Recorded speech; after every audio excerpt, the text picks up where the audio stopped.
My man Jesse, boy, what a day it's been, what a week it's been. How you doing, my brother?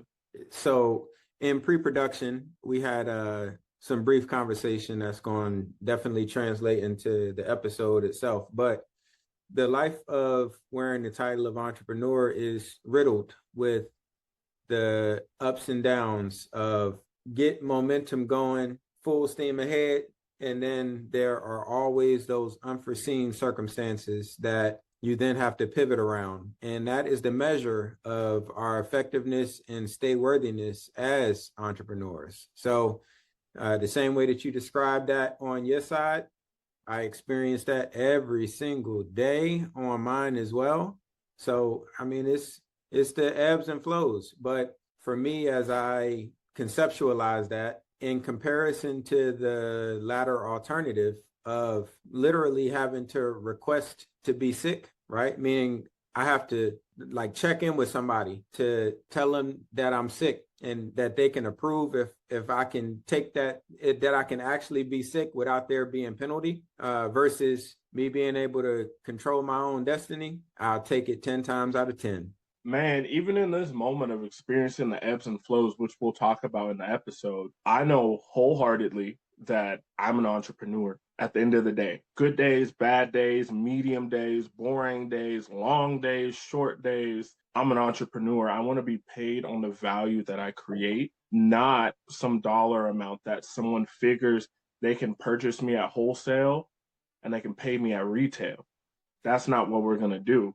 But here's the big thing, y'all. While we have the ebbs and flows of entrepreneurialism, you have to keep your net worth and your set worth and your self-worth in two completely different boxes, because this thing's going to go up and down. And if when you're on a down day where it is ebbing and you want it to be flowing and you tie all your worth to that, how are you going to have the posture, the energy, the clear-mindedness to execute and get back up to the mountaintop? So guys, we got to keep those separate. And I'm talking to you because I'm talking to me. A lot of times when we're on this podcast, I'm teaching you guys things that I'm researching. I'm teaching you guys things that I'm doing for my clients because they have questions, comments, concerns, and fears just like everyone else. So look, with that, we got to do these intros and get the disclaimer so we can get it popping, because you guys know we always have highly actionable information here on the podcast. So look, when you are looking to build wealth, there's no better asset class in the world than owning a business. But owning a business ain't all that is cracked up to be. It is not Twitter and its likes and glamour. There's a lot of grind and there are a lot of connecting dots. I can't think of anyone who's a better dot connector in the business world than Jesse. He is the founder of Bullseye Consulting, and he goes beyond helping you with your KPIs, SOPs, communication, getting your funding, getting you to the right tax strategist. He helps you extract enterprise value in your business because real business owners go on vacation. So that's my brother, Jesse. You really need to tap in with him so you can get your wealth right. So I don't have to yell at you every single episode. I'll catch you on the beach.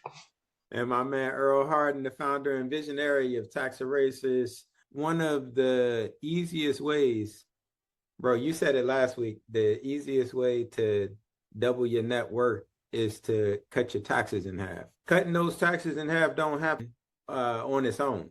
That comes through intentional tax strategy and understanding the tax code to be able to discern where the opportunities are to either have or eliminate those tax exposures and vulnerabilities that we all face as taxpayers within the United States. There's no one better than my man Earl Harden, that class. Roop, roop, roop, roop, roop. Boom, DeMarco. Look, we're about to get into it. So I'm going to hit you guys with this disclaimer so we can talk for real, for real.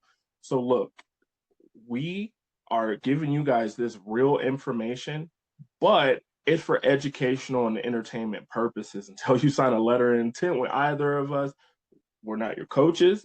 I'm not your tax strategist. We highly, highly encourage you to use licensed professionals with a track record of success, bonded in nature if need be, and always do your own research, because as you learn more, each one, reach one, teach one, because that's how we learn and grow as a community. Jesse, talk to me, brother. What's bubbling? Man, it's always so much, because in the world of business, the perimeters, the plates up under us are constantly shaken. I had a conversation with someone in the organization that I'm contracted with right now. So he said something that just foundationally, it was difficult to remain quiet as I was listening to what was being said. And the only reason that I'm able to remain quiet in instances like those is what I'm working toward is so much bigger than anybody's ignorance. So I honestly don't care. You know what I mean? Like the ignorance that he communicated, that affects the firm that I'm contracted with. It don't affect what I'm building. So, I'm able to have the separation between church and state. But when I listened to it, it was just like, bruh, like you clearly have never built anything on your own, because it's a lot of folks that are really good at following someone else's playbook, but building it out the mud and in actual profitable manner, that's a entirely different skill set.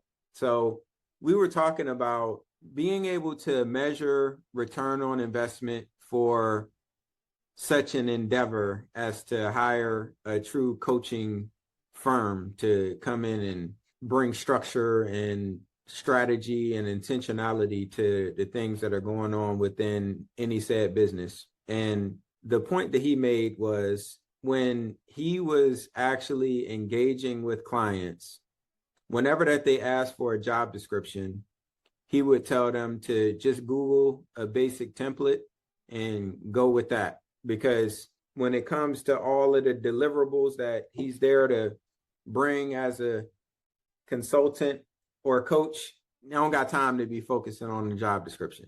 And it's just like, I vehemently disagree with that as a notion, as a concept in business. We can go and Google a job description for any given business and to be frank, when I worked for somebody else and I had the responsibility of hiring and doing those things on the behalf of their company, yeah, I would go to Google and find a job description or find points of reference to put together a job description. The reality, though, is entrepreneurship is a human capital intensive endeavor.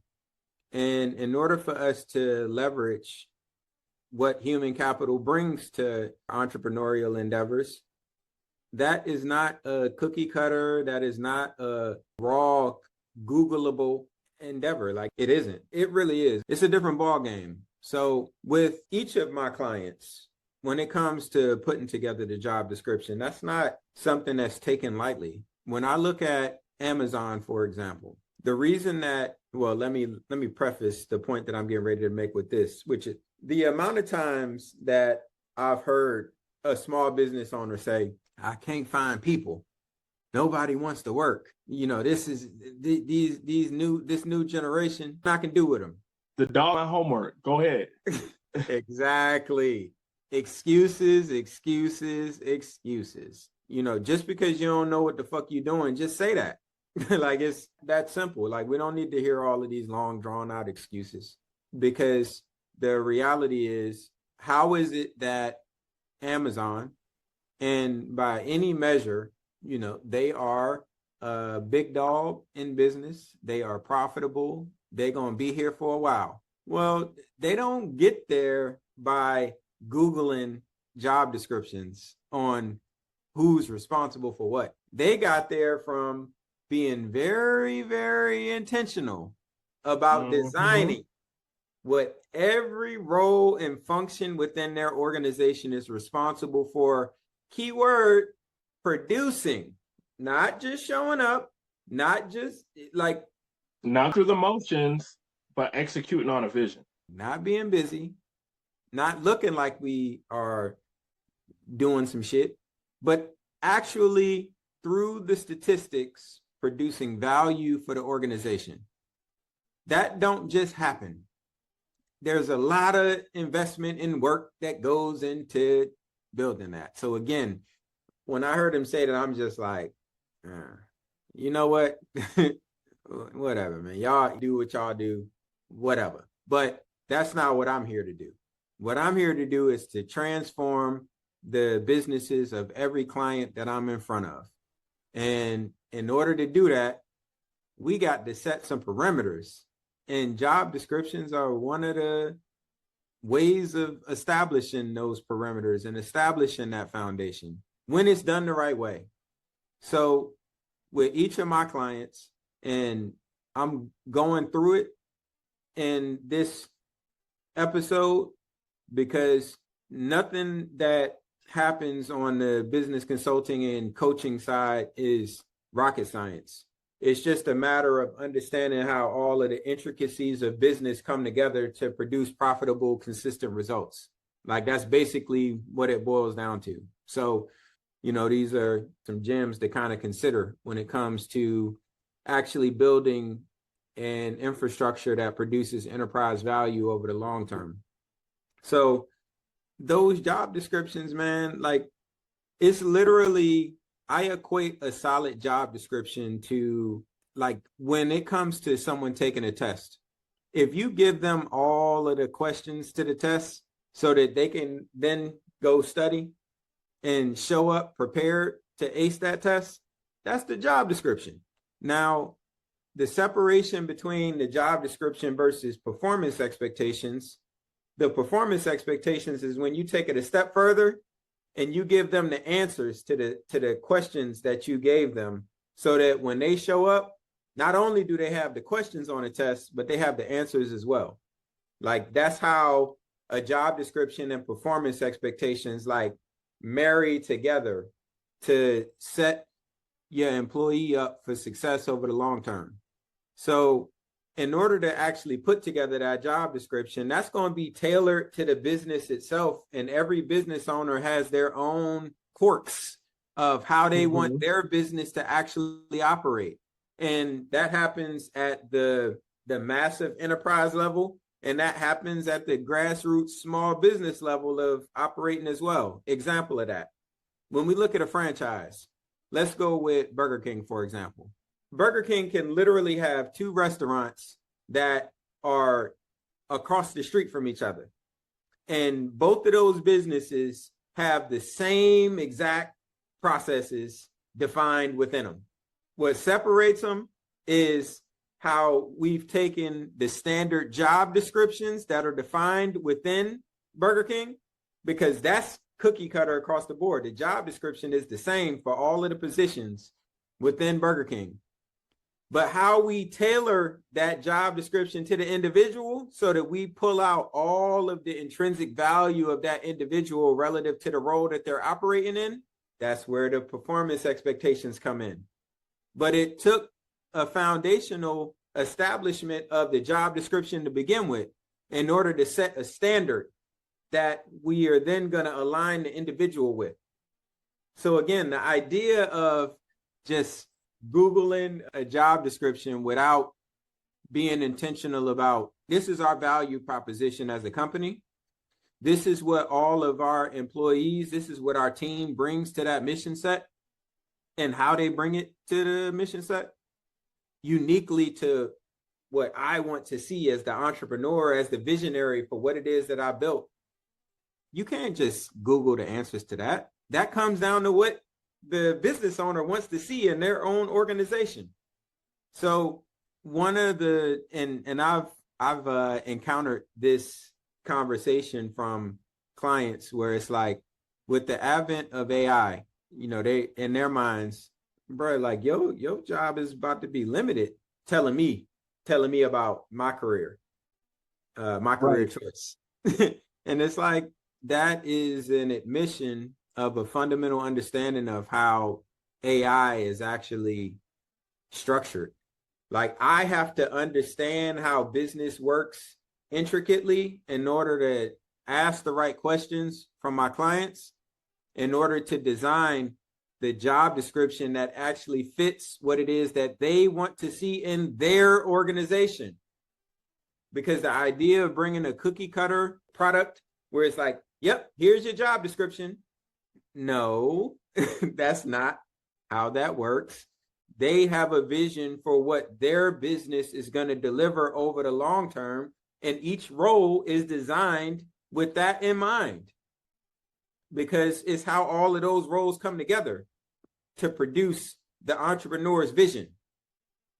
Googling those things does not align with the vision of the entrepreneur, because the entrepreneur has that here and here, not on Google. It's yeah, man. Question when talking about this week, and that is just like the kind of forefront of my thoughts right now, because I literally just encountered that today. So that's Wow. kind of tracing back to what you were sharing during pre-production. One of the things that why it's so valuable to defer taxes is because, like, we know that the tax code as it's designed is written into law by Congress and signed into law by the president, which means that those rules, laws, governances, they literally can change every 2 years, because we get a new Congress every 2 years. So if you have a true moratorium election where Congress changes on the House side, because the House rotates every 2 years. If it's a true change election where not only are you getting a whole different set of ideology being elected into office, but a whole nother level of accountability from the constituents that elected those Congress, the tax code can change just like that, quite literally, which is, again, why it's so valuable from a tax strategy perspective to always defer the paying of taxes, because just because those taxes are due now don't mean that they're going to be due the same way in 10 years. So you have the opportunity to potentially avoid that altogether. You are the tax professional. Am I talking out of turn at all with any of that, Earl? That is exactly what I learned in business school, is that you always want to defer taxes until the last possible moment, and you want to delay paying your bills until the last moment so you have as much cash on hand, because cash is king. And that's how you're going to be able to create more products, services, and value. So I don't disagree with that at all. It's just there are different steps going past deferment, where we're talking about completely mitigating, eliminating.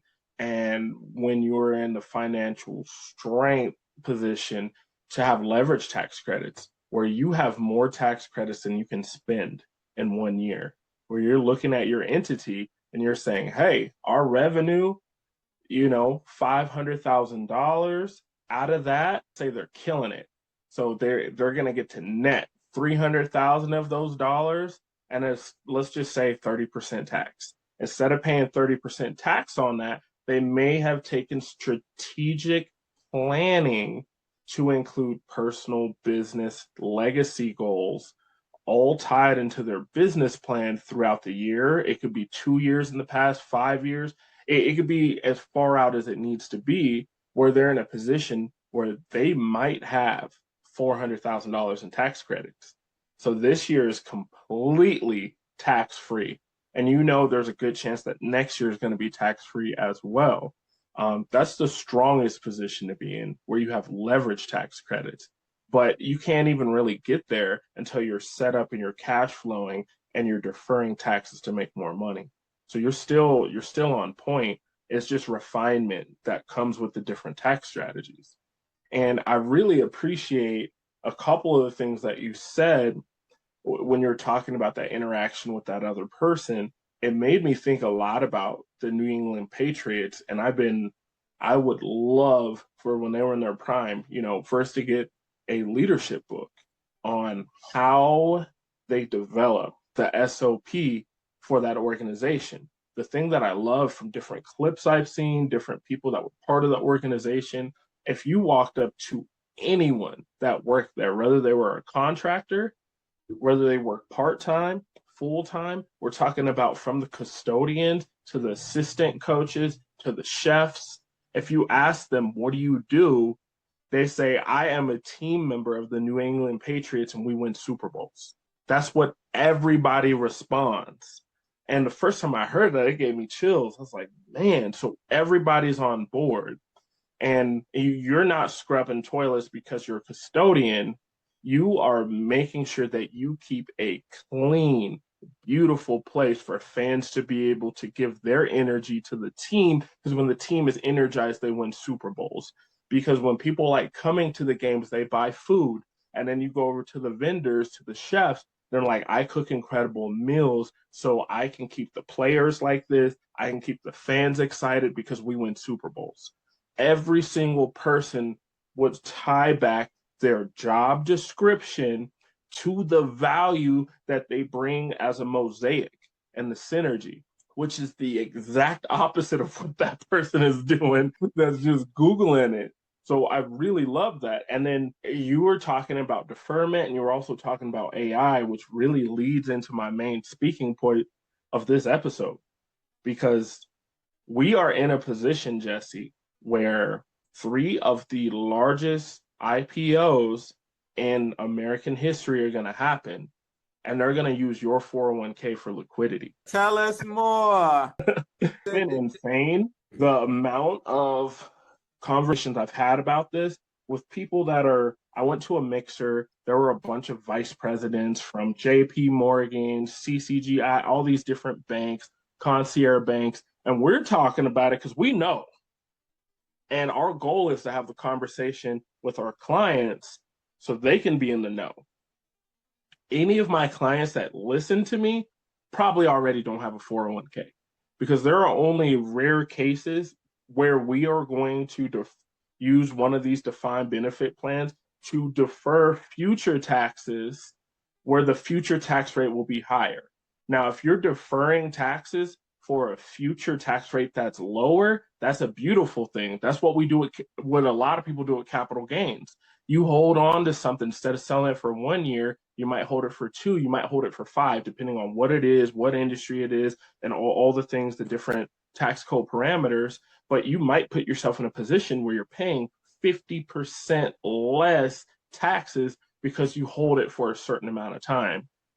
That makes perfect sense. For most people with a 401k, if I show them the math of how much tax you are saving by deferring this until you are 62, 65, or 59 and a half to make a partial withdrawal on this plan, and they see it's an inverse graph, they're like, wait. So you are telling me that if I just paid a small portion of taxes on this money, I could invest it in the exact same thing and use a Roth-like structure or a tax advantage structure, and I could have basically the same amount of growth, but pay no taxes on it? That's exactly what I'm telling you.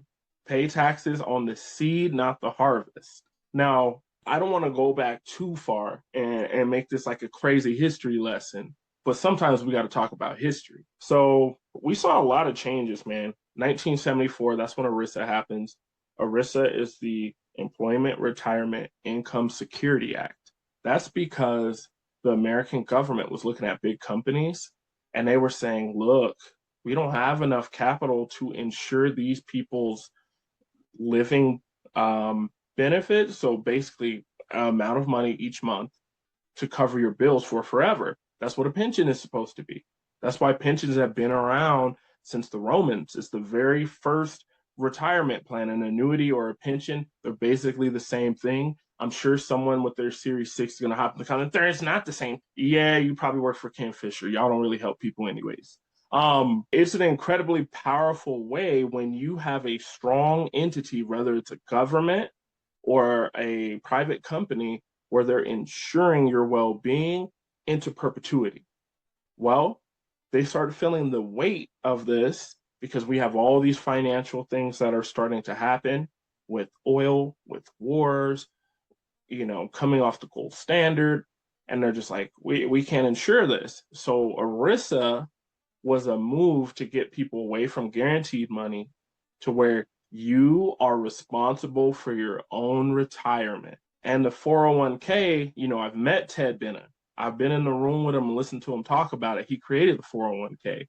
He initially did it because he wanted to help out people that were in the upper middle class to just throw extra money to the side deferred, and they were going to invest it in ways that made sense to them.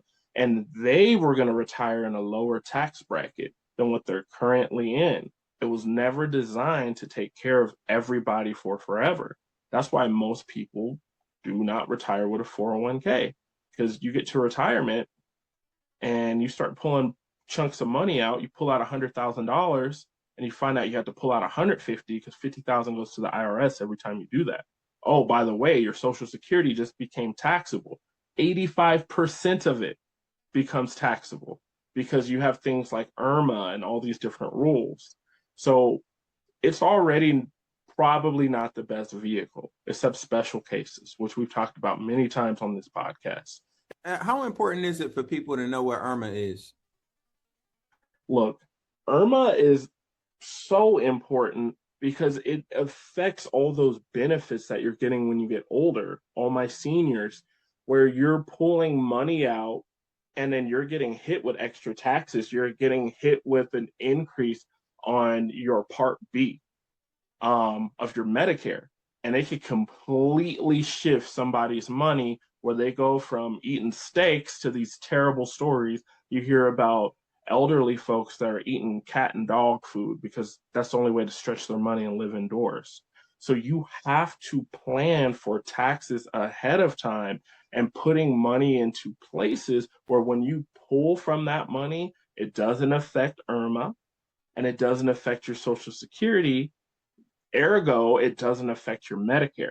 Are those acronyms, IRMA and Ergo? Ergo is just Greek for like there is, but so IRMA is a IRS requirement where it basically looks at your income from the past 2 years, and based on the amount of income that you pull, and it doesn't matter what source it is. So this is you pulling from 401k, IRA, pension, whatever. It assesses extra charges to you because the government, it's kind of wild in the United States. The government only pays you these benefits as long as you're not paying yourself a certain amount of money, because they don't want you doing too good, is what some people would say. Others would say the government doesn't want the responsibility of taking care of you. So if you can take care of yourself, they ain't gonna help. So that's what IRMA is, and that's why it's so important when you're getting like annuities and all these different financial tools and instruments that you are compliant with all these deals. And a lot of people aren't, and they don't care, or they weren't trained properly. I can't tell you how many times I've met somebody that has a life insurance license and they have their Series 6, maybe they have their 63. I've even met people that have their 663, SIE. So they got all these numbers and letters, right? You never learn how to use the license through the test. You learn all of that after. That's how it works for every license I've ever got. So I took the test to get my certified tax and business advisor designation, passed it, and then my education really begins because I'm seeing how to implement the plans to help out businesses. It's the same thing here. These guys get their license and then they're just selling the stuff. A lot of firms are not holistic because it hasn't made them extra money. They would rather sell a term, have a 401k, a mutual fund, and a few other things. And that company makes much more money off of your assortment of investments instead of looking at it and saying, okay, there's a high likelihood because your family history that you're going to have diabetes or you're going to have heart problems when you get older. We need to have long-term care figured out now while you're 30. Because if we get long-term care going while you're 30, very inexpensive, and it could be folded into your retirement plan.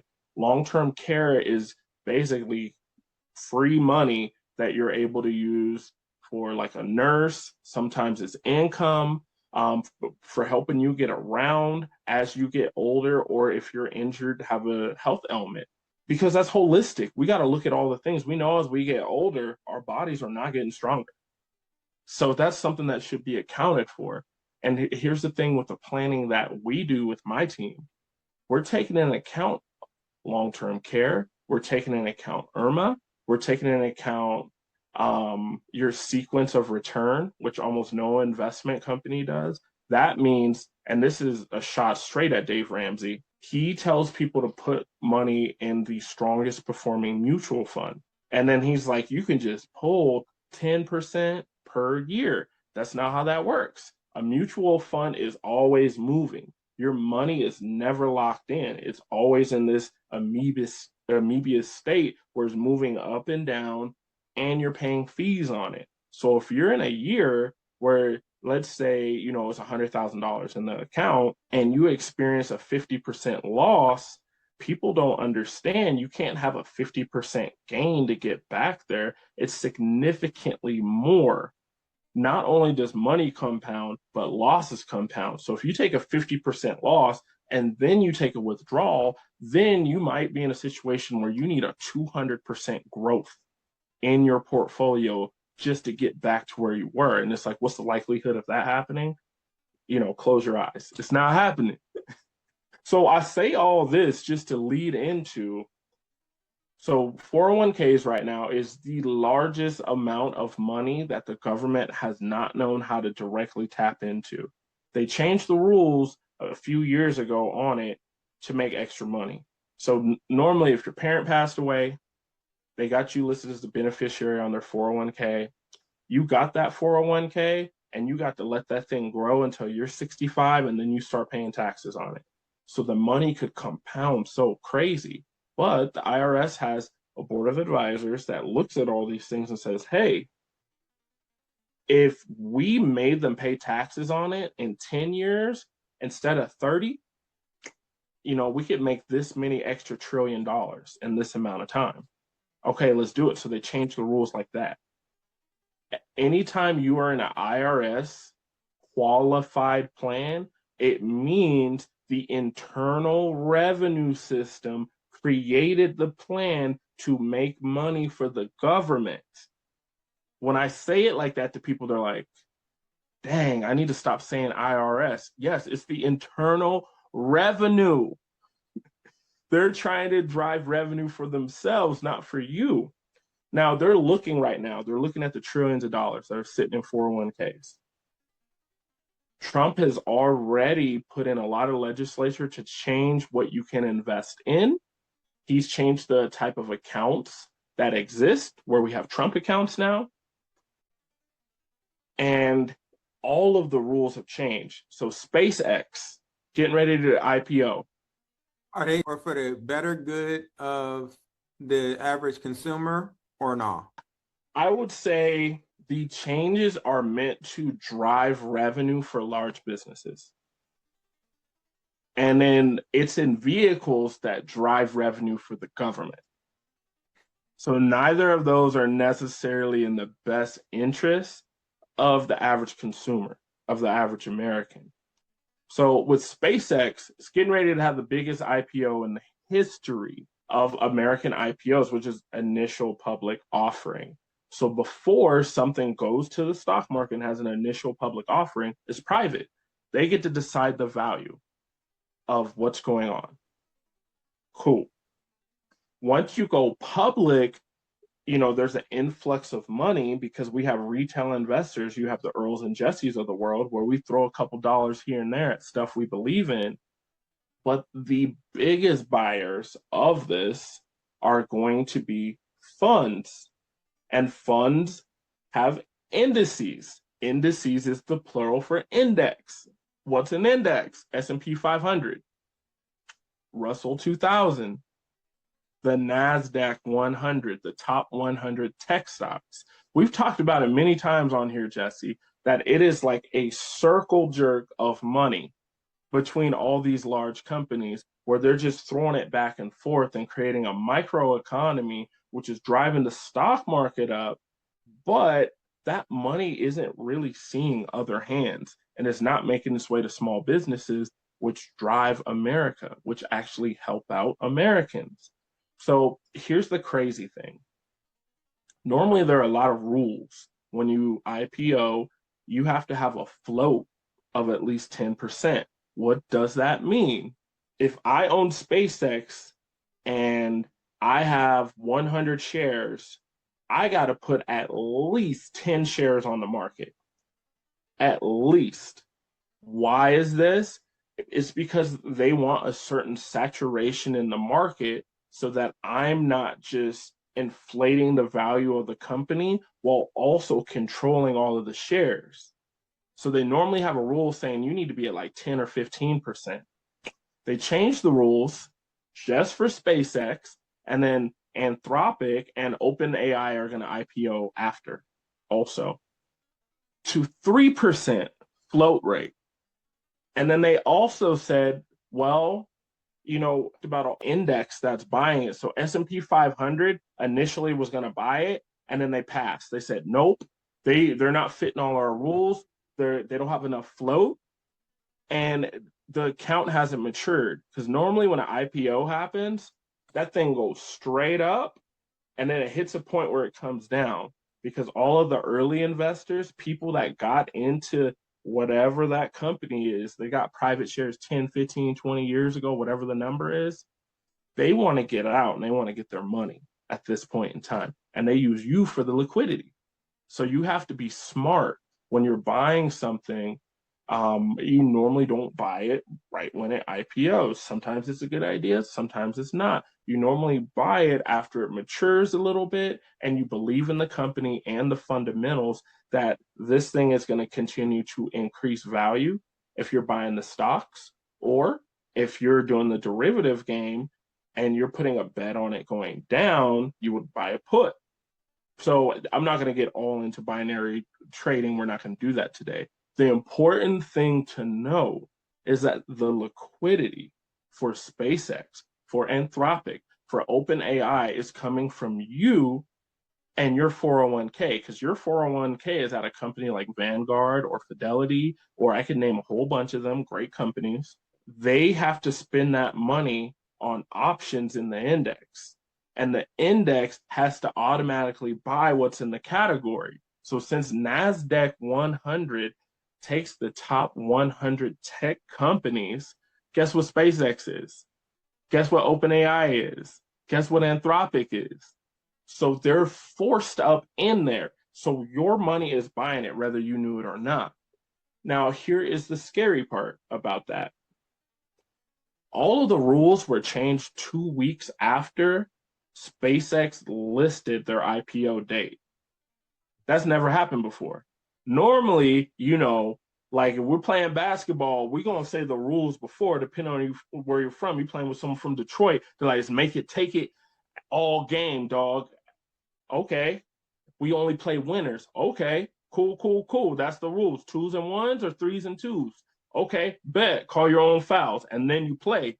You would never play the whole game all the way up to you hit 12 and you're like, game. They're like, actually, it's to 15. Brother, you are dropping all kinds of gems here. So how much curious adjustment that you just described would you say is attributed to the same conversations revolving around the poly market and all of the surprise betting that has kind of been going on relative to the markets?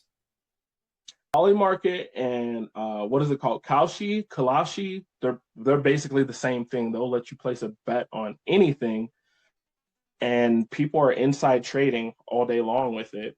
And only small individuals are getting caught, but large entities and whole families that may or may not be in the White House are allowed to do it freely. This is looking like something similar where the right people who are in the powers that be are in the position to benefit from the liquidity, and they want to get these companies in because the whole circle of money is slowing down. It's going backwards.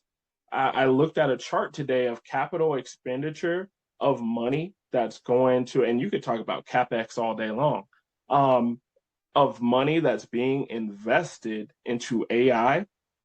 And it's all of these AI companies, and they're just tossing the money back and forth. And we're talking about Meta, we're talking about Alphabet, we're talking about the biggest companies. They are all negative in their capital expenditure besides Amazon. Amazon's the only one with a positive CapEx on their investment into AI, and it's only 7.9%. And I say only because it's Amazon. But everyone else is at least -9 to -37% CapEx on the money that they're putting into AI.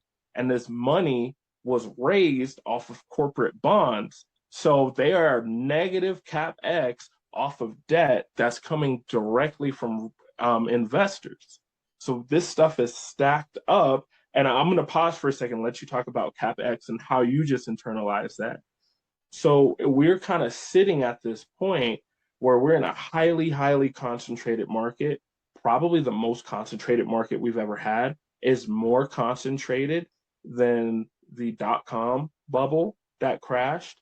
It's more concentrated than when the stock market, when we had the Great Depression, because we really only have 4 to 7 companies that are pulling up the S&P 500. We have more and more companies that are negative, but since these guys have been cycling the money through each other over and over, it's just going higher and higher because of the momentum, but not actual fundamentals. Even Nvidia is slowing, like all Micron, all these different companies, they're great companies, don't get me wrong, but what we're seeing from fundamentals of business is not matching what we're seeing in stock market performance.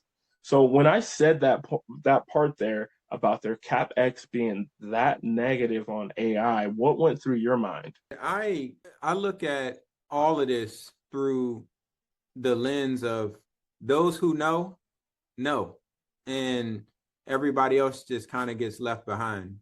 So I wanted to get you to kind of tap into that a little deeper, because a lot of folks don't understand. Like, they hear CapEx and don't understand what capital expenditures actually are, or the true intent of them are. Not the nefarious intent, but the actual intent. And for the common, I'm common too. We both are. But it just so happens that we decided to, CapEx invest into ourselves to understand how all of that stuff actually works.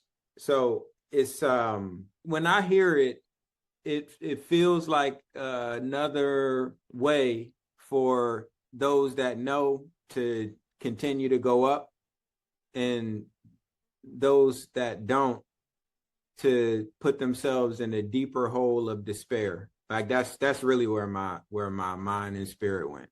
Bro, I was similar, and it is frightening to me that these companies are going to represent $4 trillion in IPO. So that means hundreds of billions of dollars from our 401ks, our IRAs, are going to go purchase this. Because people have to remember, the money in these different accounts is normally like in a general ledger, where the company they're investing it, they're buying things, they're doing different things, unless we're talking about a straight up brokerage account. So they have monies in these different indices that are coming from your money so that they can buy, they can buy the options to make the products, whether it's 401k, IRA, 529 plan, Coverdell plan, whatever it is. So we're put in a position where these folks are going to be the liquidity for these guys to get a lot of value out of having a $4 trillion combined IPOs right as the will is slowing down. Because if you try to IPO after the stock market crashes, that might not be the position you want to be in. To have markets actually is, it's three different companies in a trench coat and a hat. So we have the rocket portion of the company where they're reusable rockets. That's actually profitable. And it does about $4 billion a year. And they do a lot of government contracts. They do a lot of stuff for the government. Then when we get to the actual satellite Wi-Fi service, that is the most profitable. That does over $11.4 billion and it does roughly about 63% profit margin. That's a killer business. If we stop there with just those two, this is a very different conversation. However, Elon's XAI, because it's got to have an X in it if it comes from that guy, bars, it burns $1 billion a month of money. $1 billion a month. So you look at that over a year. Through like, CapEx? no, we're not talking about CapEx. We're talking about gross. It's completely upside down. It is not a profitable project. So all three of these are put together under the umbrella of SpaceX.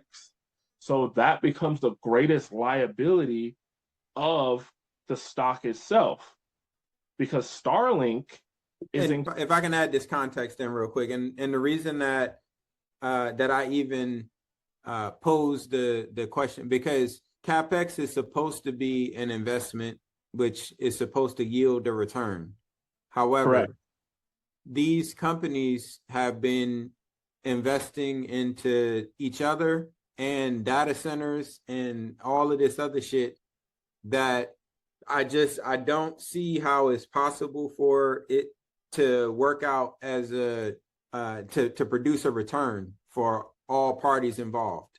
Like there are going to be some folks, there are going to be some of the companies that actually benefit from all of the CapEx. This shit has been like a like the wild, wild west. So it's going to be some of the large companies are going to benefit from the craziness, but a lot of them literally through under the guise capital investment are literally like putting their cash into an inferno. Yes. And we're the liquidity. That's the crazy part. And I'm so glad you said it that way, putting money in an inferno. So what does it mean? Because, I'm not giving financial advice right here. I'm educating people on the possibilities of what could happen. What do you think could happen? What if we have three highly overvalued companies that are components of seven of the largest companies, which are also overvalued, and they're using those companies and they're also putting a ton of CapEx into those. And when we look at the internals of them, and they have negative CapEx as well. I can't speak on Anthropic and OpenAI because I haven't done the deep dive yet. So I'm not going to speak on something I don't know. But when we're talking about SpaceX, it puts us in such a crazy position. And people just need to be clever. People need to be smart. So this is where you talk to your financial professional and say, hey, I'm really worried about exposure to this. How can you put me in a place where I'm covered, where I'm protected? How much of my capital can we protect? A lot of times when I'm helping people out with their retirement plan, I ask them, how much money are you comfortable losing? Until they've been in a room where they've had certain conversations, they've made a whole bunch of money, the answer is always none. None. I don't want to lose nothing. Okay, so you're completely risk averse. Is this enough money for you to live off of if you could get this percentage? Yes, it is. Okay, now we're having a conversation maybe about an annuity or maybe some sort of life insurance product that acts like an annuity because it's risk averse. Where the conversation is very different if someone's like, if I lost 30% of my account, I'd be okay with that. Okay, so you are looking to grow. Yes. Okay, so then we're having a different conversation where I'm getting one of my wealth consultants on, and we're looking at ways to scale and grow that money. But we always have to understand that money is different in different periods of our life. When we are younger and we're just out here stacking, we're trying to amass our wealth and build that nest egg, got to take some risk. You make large. Warren Buffett and Charlie Munger would always say, you take high amounts of risk with small amount of money, and then as you get a large amount of money, you take very small risks with a large amount, and you will stay wealthy and build generational wealth. So people have to understand that. And then they have to understand pre-retirement is also a different period where we are ramping up and you're putting as much money as possible into the plan that is feasible for the lifestyle you want to have. And then when you're actually in retirement, that is a different set of money as well, because we're assuming they don't have a whole bunch of cash flowing assets and they're out of the game. So they're living off their investments. We got to make sure this money lasts. That means you're not going to remodel your house. You should have did that in pre-retirement and know that's the house you want to have for the rest of your days, or the condo, or if you're blessed enough to have multiple properties, RVs, all that kind of stuff where you give yourself more options. So there are three completely different phases. And that's normally where I argue with non-holistic advisors all day long. Man, annuities are stupid, dog. Life insurance products are stupid. You see this fund? I did 27.8% this year. Okay, that's great. That's phenomenal growth that most people cannot get year over year. You're crushing. How much did you charge them in fees? And then how much do you guarantee against their downside? Basically, can you ensure that they're not going to lose money? And if you can, how much are you going to protect? Oh, we don't insure downside. Why is that? Because there's ups and downs. What happens if you're in a position where you can't have ups and downs? Where you're like, see this money? I can't lose this money. This money cannot go up or down. I don't have more money coming. I'm physically disabled at this point. My Social Security is kind of jacked up. My Medicare is this. This is how much I have to live on. I was like, what would you do? And they'll try to, no. What would you do for the client? How do you do this with stocks? I can't. Exactly. And that's when we have a conversation about an annuity. These products aren't meant to be like one is the end all be all, whether it's cash value life insurance, captive insurance, I mean, real estate, investing in businesses, all these different things are tools. And we need these different tools stacked together to build the machine that creates the lifestyle we want to have. So that's where I'll land that plane. But I just really wanted people to understand that when you are the passive investor, you're very much so like the civilian that has the representative voting for him or her. Like, you don't get to vote on everything because you put him in a position to vote for you, because that's how it works in a democracy, in a democratic republic. It's the same thing with your investment portfolio. When you're completely passive, well, now some of your money is going into places that you might not put it, or you might put it. You might think I'm completely BS. SpaceX is going to the moon, and Dogecoin's going to the moon again too, and everyone's going to be billionaires. And that's your prerogative. But I just want people to take a second thought on what is going on so we can be actionable about our future. The mainstream media has been reporting the glass half full side of all of these IPOs that are happening, because I saw the headline that Elon Musk is officially going to become a trillionaire, which is a distraction, and ChatGPT silently submitted the paperwork for their IPO as well, which is coming, and Anthropic just had theirs. And it's just like, those are headlines, but what actually matters are the details, a lot of which you just covered. And absent understanding the details, when we're just chasing headlines, like, that's what they want us to do. Like, they want us to listen to the snapshot, the positive side of all these things. And again, I genuinely and generally am a glass half full type of guy. Like, I really live my life that way. when like nothing happens to me, everything happens for me. Like that is genuinely how I live my life.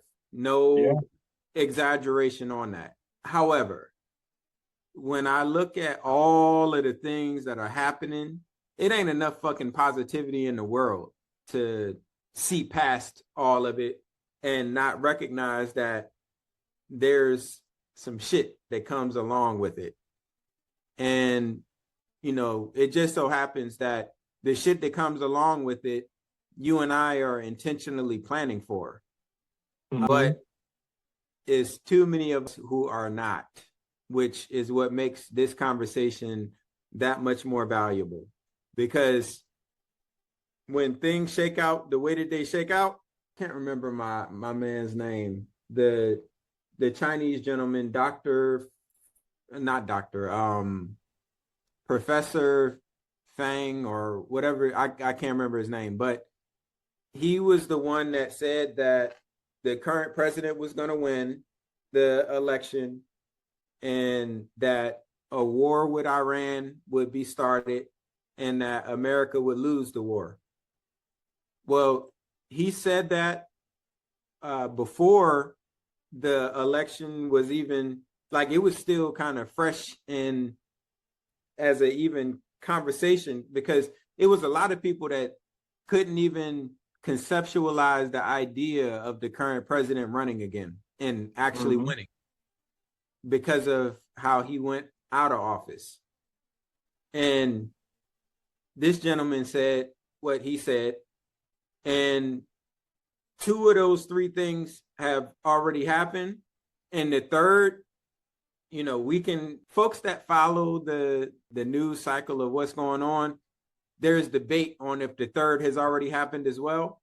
But like, he said those things and it was very controversial at the time, but it didn't really get the attention until two of those three things actually happened.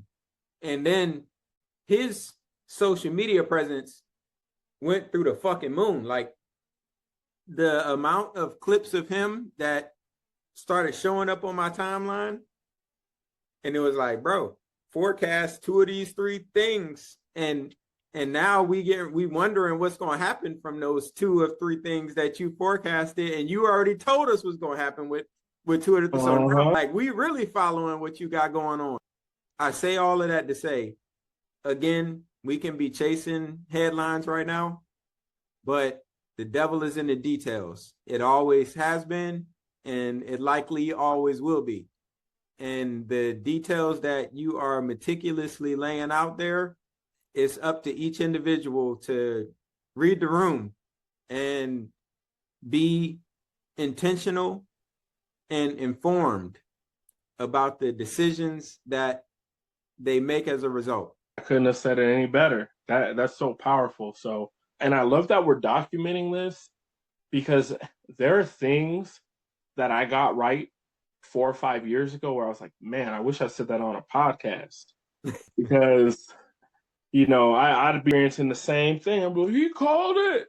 Like, some of these cryptocurrencies, man, I'm just like, this is trash. You know, I felt like Killmonger. This is your king? Like, and now people are seeing the same thing. And, you know, they were in my face like, Jamie Dimon believes in it. I'm like, well, he's wrong too. Or he's playing 4-dimensional chess. And what he's using this for is not what you're using this, because it's levels to this. When we're talking about the CEO, Chase, do you think you and him have the same investing portfolio? Absolutely not. Who knows if, you know, his purchase and running with, not purchase of XRP, but they bought a lot of XRP and they pretty much run with it. Who's to say he didn't buy that so that he got, you know, some $60 billion deal somewhere else? Because it's horizontals and tangents and everything. But I really appreciate the amount of just actionable information that you brought today, my brother, because our classmates desperately need it.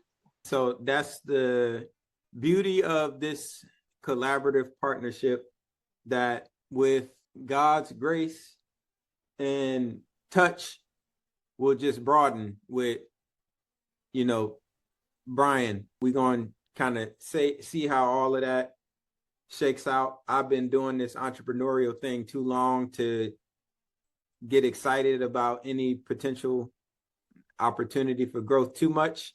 But, you know, like when I think about all of these conversations that we're having in front of the camera and behind it, it's super exciting. You know what I'm saying? Like, you speak to the gems that I drop, but way that you go about breaking down the gems that you drop, it's all a incredible resource for those who are ready to take the information and act upon it. Truly. So yeah, man, this is it's always incredible. And with all of that being said, as everything is kind of shaping out in the world the way that it's shaping out in the world, we all have our choices in where we choose to invest our time, what we choose to consume, and who we choose to follow. So our classmates that have been rocking and continue to do so, we are deeply, greatly, humbly appreciative, because you truly could be anywhere in the world, but you're here with us, and we appreciate that. It's been my man Earl. Mike Jesse. It's the Asset Class. Thank you for listening.